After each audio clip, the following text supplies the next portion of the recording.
I am here with Shane Young of Forbes and a new resident Suns writer a little bit. Shane, I just want to get your thoughts on the Suns offseason, what they were able to do, obviously re-signing a lot of their own guys, bringing in Monte Morris and Mason Plumlee. How do you like the way that they have kind of rounded out their depth?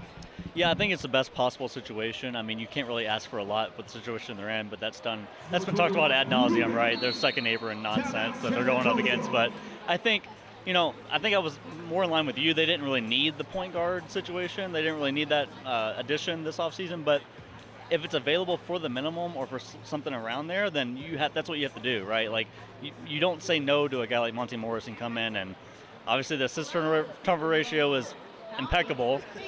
He's always playing the right way, and he's played with a lot of different systems, which is something I really like, that he's going to be able to come in and a new coaching staff, obviously, is going to be a different change for this team, but but for Monte, it's all about coming in and just getting them organized, making sure Booker, Beal, and Durant touch the ball in the right spots, and getting them easier catch and shoot opportunities. And Mason Plumlee didn't have the best year last year. Honestly, he was kind of bad for most of it, but obviously the knee injury is probably to blame there for some of it. So hopefully he comes back in good shape, and I think he will. He was very optimistic about his fit, especially with the fact that he's played with Monte Morris before. So I think he's going to be a lot better than what they had last year behind Jusuf Nurkic.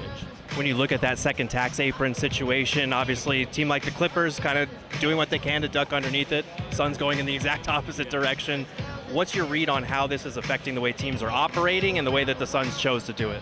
Yeah, a lot of teams are scared of it, man. A lot of teams are kind of ducking it or just being cheap because they don't want to retain their championship core. We saw that a little bit with Denver. And I think Matt Ishbia has the right idea. It's like, if you're going to be up against it, you just have to blow past it. You have to do what you can to contend and be in this position, because the alternative is something the Clippers are up against right now. It's like, yeah, you're going to be under the second apron, but you're not going to be competitive. Like, no, who's picking the Clippers to do anything next year now that they lost PG? And so I think the Suns are in the right mind frame that if you're going to do it, if you're going to be up against it, you have to overpay guys like Josh Okogie so that you can make him a trade chip later on.